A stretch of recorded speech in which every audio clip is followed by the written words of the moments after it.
Hey, Chris Lipe here with tips for singers recovering from COVID.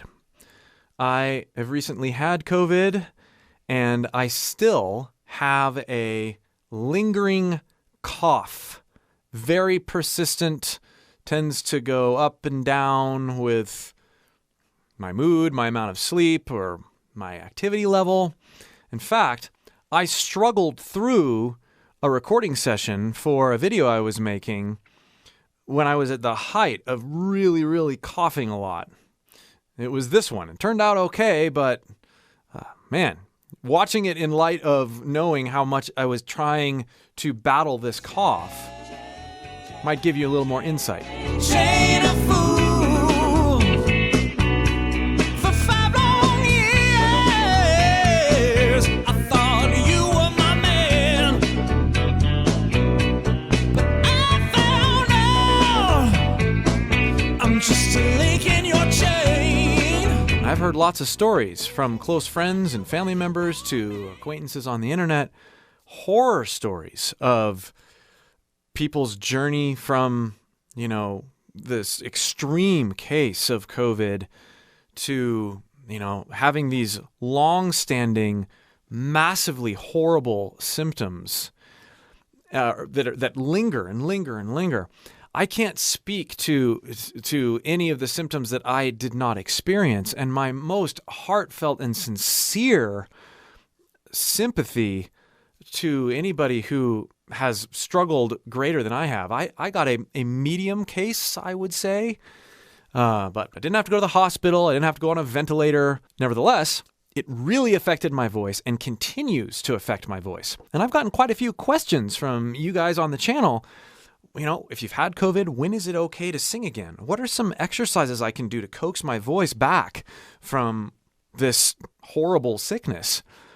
So I'm going to share with you in this video three of the things that I've done with my own voice to work with my persistent cough, to coax my voice back into the feel and the sensations that I'm used to experiencing. Because that, I think, was a big thing for me, that my voice continues to feel differently than it did before. And some of the things that I did before COVID, I'm not as comfortable doing now. So there's certain exercises and certain things that I've done to coax my voice back into that. And then finally, a good way to warm up and come to terms with where your voice is for the day. This is great whether you've had COVID or not, but I found it especially useful coming out of this COVID season. And if you like this unconventional approach to singing and discovering different things about your voice, and you'd like to work with me on a deeper level, the best place to start is by clicking the link below and joining my free voice course. There's lots of ways that we can work from there, but get the foundations down. Let me walk you and another student through breath support, through resonance, through discovering what your range can do, and then we can go further from there. The first thing I did and continue to do every single day in light of this cough, in light of feeling just chronically a bit hoarse and off, is I work with onsets and I create mild, rhythmic, low impact, low volume exercises out of the onset idea. So I start with just stuff like this.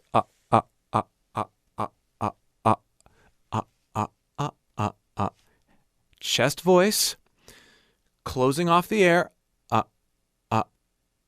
and then letting a little bit of air through and then cutting it off. Going around in different parts of my range.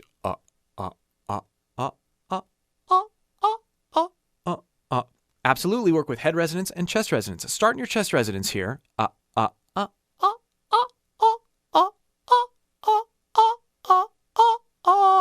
And then just really come to terms with how clean those onsets are. Are you doing this? Is there, even though you're trying, is there air that is happening before the note? Particularly in head voice, maybe in chest voice too. Versus ha ha ha. Like, can you not help but put a little H in there? Oftentimes, this is going to reveal if there's a little bit of swelling or if there's mucus, creating lack of coordination in your primary chords. And it's good to test this before you start singing, because this is going to help you understand how far you can push your voice. By push, that's probably the wrong word. How much you can engage and how intensely you can engage your voice. If you go through this and after a little bit of warming up with this, you can't do or if it sounds more like this, which is how my voice sounded and felt for weeks. Even, in the midst of COVID for sure, but even after when I was testing negative and everything, man, it was frustrating. And I knew if I can't even create a healthy, abrupt onset in different parts without a lot of airflow going on, I knew I needed to be careful, because there may be some swelling, there may be excess fluid, mucus, things getting in the way that are going to allow me to perpetuate healthy muscle memory development, which is what singing is. So once I do that with the onsets, and I've gently coaxed my voice into being able to do them without the accidental H, I do a little bit of rhythmic exercises with it. And it might just be something like this.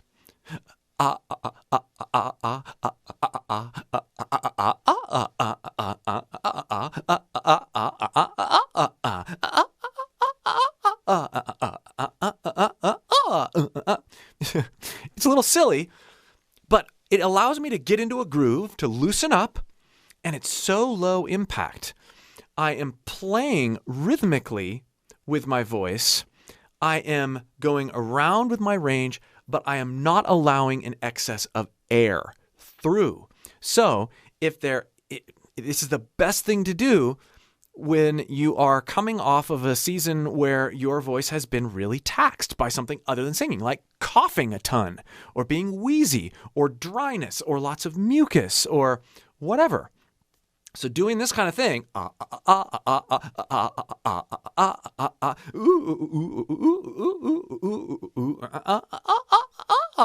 playing with your chest resonance, playing with your head resonance, going around to different vowels, getting into it a little bit.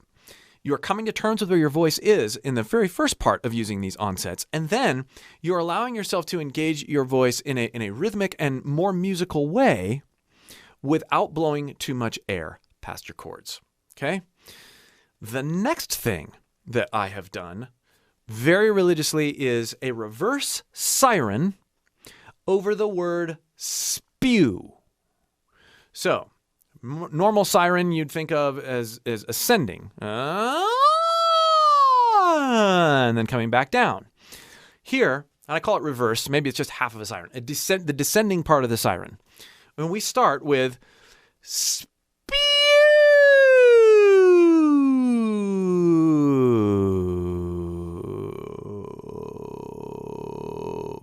The idea is that we want to start with sp, sp. We're moving air and we're encountering resistance somewhere else other than our primary chords, our primary chord engagement. With S and the P, sp, we're using sibilants to start the phrase. This, in many ways, is easier on our vocal cords. And then we're going to enter into our head voice on an E. Spew! But what we're going to do is we're going to start by placing that E, spee, spee, kind of like you're imitating a Muppet, spee, spee, spee. And then we're going to move that resonance, spee. So it goes from E, kind of a pinched off nasal E, spee, and then we're opening it up. We're creating a very forward sort of ball of resonance in the front of our face. You should feel it in your mask. Spee.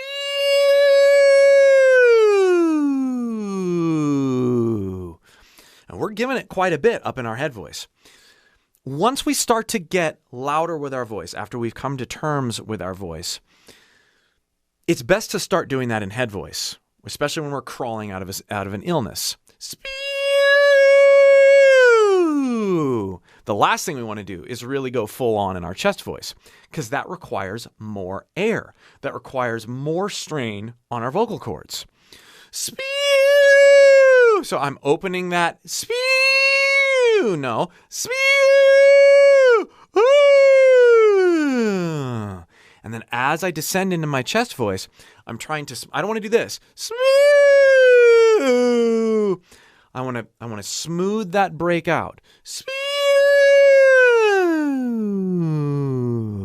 As I get to my chest voice, I want to be quieter and quieter. So the loudness, the energy comes after exploding from the spee.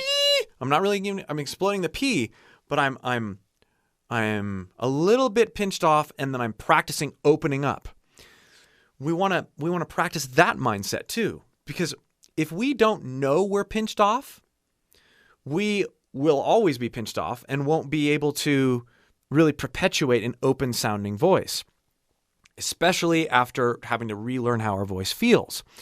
So we want to start intentionally pinched, spew, and then create that contrast within the warm-up as we descend.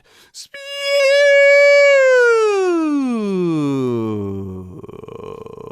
And then the last part, we want to descend into pure fry, loose vocal cord engagement. Spew.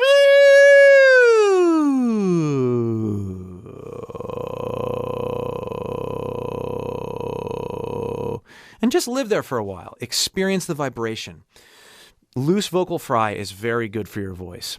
It kind of dusts them off a little bit. It's like giving them a little bit of a massage. It's low impact, low airflow. Spew!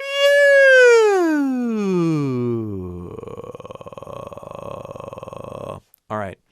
Here's the last thing that I do, I've continued to do since COVID. When I get into coughing fits, and my cough tends to go, I'll be fine for a while, and then I'll really start coughing. And if I'm trying to sing while I'm struggling with this cough, I actually start to lean into the cough. So if I'm going to cough, and I've been fighting a cough reflex during the filming of this video. Some of the camera splits that you see are because I've reset because I've coughed during the next phrase. But if I've got this cough and I'm fighting against it, I can actually use this cough to awaken the sensation of how my support should feel.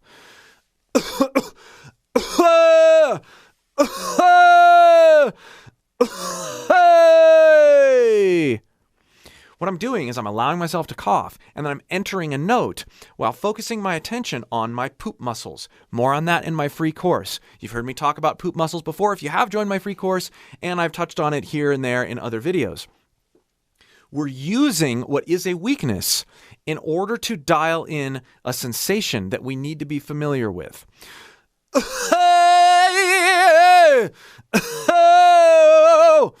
What I've done is I've trained myself to be able to exit from a cough into a healthy, belted note. Now notice, we warmed up onsets, healthy onsets, first before we did this. Why? Because this, that is a really exaggerated soft onset, or H, right? That right there can be really hard on your voice because you're blowing a lot of air past your chords, and then you're going, bah, and you're putting them together. You're combining elements of soft onset, which is ha, ha, with hard onset. Lots of air slamming those vocal cords together. So we want to make sure we're good and warmed up, and we've come to terms with being able to do healthy, mild, hard onsets earlier. And then, ha, ha, so there's the exercise. Practice going into a belted, supported note. What this has done for me, and you saw a little bit of it during the little snippet I had at the beginning of this video. What this has done for me is it has helped reawaken the ability to confidently push from my support. I am not, initially out of COVID, I was afraid to push my voice because it was difficult for me to feel, okay, well, that's healthy push, but it doesn't feel right up here. If I'm going, now I gotta use my breath up a lot. But if I'm able to awaken the sensation of proper support balance, in other words, I can get healthily behind my voice and belt even in the midst of a cough, I am less afraid of what the coughing will do to my voice, and therefore I don't cough as much. Don't ask me why. There's so many mental games that we have to play with our voices. And you've seen me do other things like that on the channel, like trick yourself into singing higher, or cluck like a chicken to relieve tension. We're basically playing mind games with us. And a lot of perpetual coughing is involuntary spasms or nerve reactions that don't really need to be there. And so if we can convince our mind that it's kind of okay if it happens, and then we can use it to our advantage, our body stops working against itself, and we're able to work with the ailment. This works. It's worked for me. It's worked for other private students that I have helped coax through this same thing. One of the main questions that I've gotten, even in light of these exercises, is when? When can I start singing again? Unfortunately, I can't answer that for you because I don't understand the unique nature of your illness. I don't understand what state your voice is in. Even if you say, well, I'm a little hoarse, I'm a little raspy, when is it possible for me to start? But I can help you answer this question.